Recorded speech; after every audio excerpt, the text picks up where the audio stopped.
Don't bulk, don't cut. Main gain. This is Greg Doucette. He's a former IFBB Pro bodybuilder who went to YouTube and has 1.7 million subscribers. But his advice is misinforming and it'll keep you small and away from your dream physique. This advice that he gives is about main gaining. But why should you listen to me? I started my fitness journey at 115 pounds and was able to gain 30 pounds of lean muscle, and I did this all in only 1 year. No, I'm not as big as Greg Doucette, but I do know how to put on muscle, and in this video I'm going to expose main gaining, because main gaining is a lie. Lesson 1 is on the inconsistent definition. Maintain your body fat at the same level while building muscle. Main gaining is when you maintain your set body fat percentage, one that is healthy for you, and you try to put on muscle. Skinny, not enough body fat. You're too lean to be healthy. If this is you, you cannot main gain. You're too lean for your genetics. So what you need to do is slowly increase your calories and increase your body fat. Did you get that? Maintain your body fat at the same level, slowly increase your calories and increase your body fat. Maintain your body fat, increase your calories and increase your body fat. Here are the two definitions. Maintain your body fat while building muscle, increasing calories and increasing body fat. Typically followed by main gain from there. Break them down one by one, starting with the first. Maintaining body fat while building muscle. This one is really appealing to most people because they think they're going to do the David Lane skinny but ripped transformation and gain a ton of muscle while still remaining completely and utterly ripped. If you try to main gain your way here, you will be completely disappointed. And this is why. To build muscle, you need energy, and your body utilizes energy from two different sources. The first is through pre-consumed calories stored on your body as fat. The utilization of fat storage as energy is more applicable to people with higher percentages of body fat. The second is for people ranging from 10 to 20% body fat. You must bulk. But what about the second definition? Increase your calories and increase your body fat, then main gain from there. This one is really triggering, as what Greg is describing is a bulk. Bulking is a muscle gaining phase. You're meant to intentionally consume more calories than your body needs for a set period, often 4 to 6 months. These extra calories provide your body with the necessary fuel to boost muscle size and strength while training. Increase your calories and increase your body fat. Definition 2 of main gaining is bulking. Let's see how this aligns with the first definition. What exactly is main gaining? Well, main gaining is when you maintain your set body fat percentage, one that is healthy for you, and you try to put on muscle. When main gaining, you only need approximately 30 additional calories above maintenance to build muscle. So there is no reason to lean bulk. Even if you're only adding in 200 or 300 calories above maintenance when lean bulking, you are eventually going to get fat. Let me replay what he says about bulking. There is no reason to lean bulk. But what is definition 2? Increase your calories and increase your body fat. That is bulking. There is zero consistency here. And the second part of definition 2, main gain from there, is a recomp. Body recomposition is an approach to weight loss that emphasizes the importance of not only losing fat but gaining muscle at the same time. Aside from trimming fat, using body recomposition techniques may help you increase the strength and boost the number of calories you burn throughout the day. As I previously described, you're using the existing energy on your body to build muscle. This works for 25% body fat and above, but anyone leaner needs to eat more food. Lesson 2 is the main gaining scam. Picture this, you're 115 pounds and you find a bodybuilder on YouTube who will teach you how to put on muscle. He says, "Truth hurts, and I tell people what they need to hear, not what they want to hear." He knows all newbies fear getting any amount of fat and covering up that precious six-pack. Even if you're only adding in 200 or 300 calories above maintenance when lean bulking, you are eventually going to get fat. He has a bachelor's and master's degree in kinesiology. Why would you not believe him? You start training the hardest you have ever trained with your newfound motivation.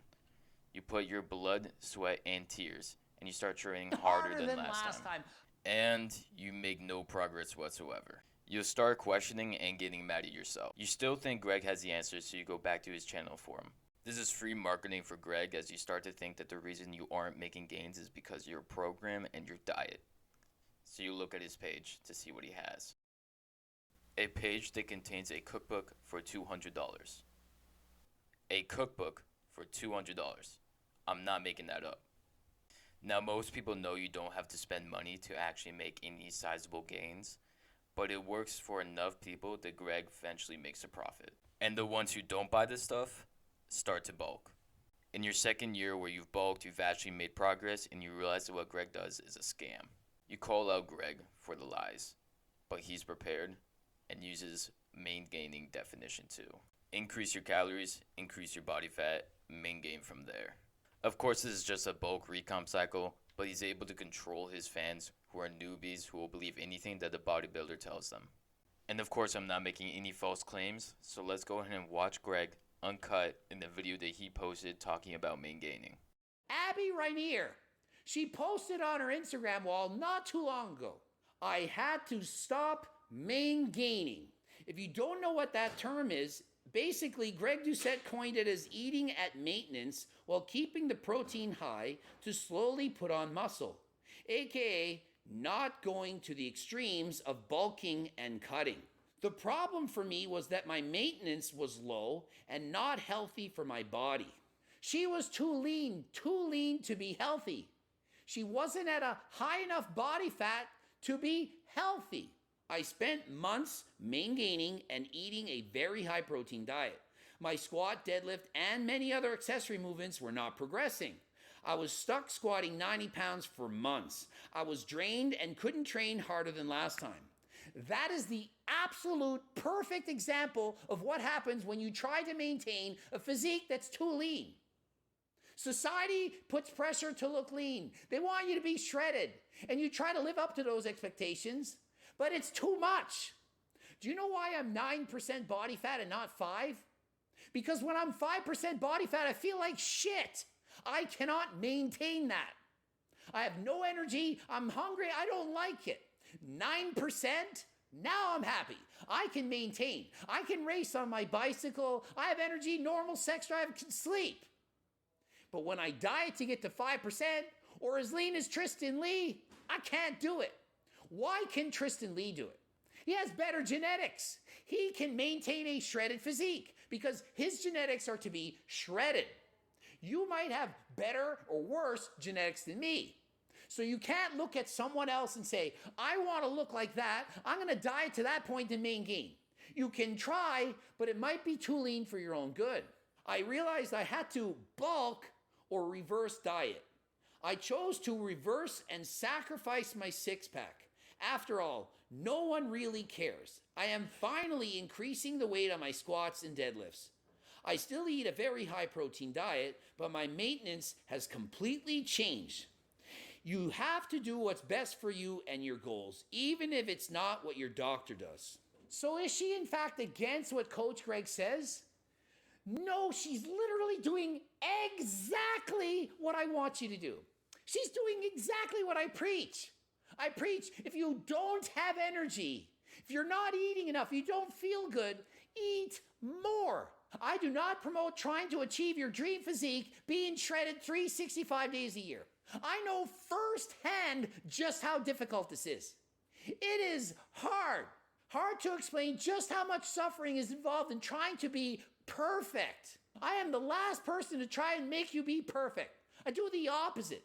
Tell you to close your eyes, imagine your dream physique, and tell you you're not getting it. Halfway there. Because what happens when you chase perfection is you suffer and it's not worth it. It is not worth it. Trust me, take my word for it. Someone who's done this for 25 years. Chasing perfection, not worth it. You're never going to get there. Even if you got there, you'd say, oh, that's not perfect. I want even more. I want better. I responded in this comment section. I said, my maintaining advice applies when you're at a weight that's healthy for you. Healthy for you. Not 5% body fat, not 9%, not single-digit body fat, not a six-pack, healthy. When I give weight loss advice to my clients or anyone, I tell them slowly lose the weight, but if they get to a point where they don't have energy and they don't feel good, it has to stop. Not everyone can look like Tristan Lee. Not even Coach Greg can get to that level of conditioning and maintain it year round. I could physically do it, but my life would be miserable. If someone said, I will give you $1 million, all you have to do is maintain sub 5% body fat for 1 year, give you $1 million, I'd say, no thanks. No thanks. Not even close to worth it. The fitness industry is full of lies and misinformation, and that is going to change.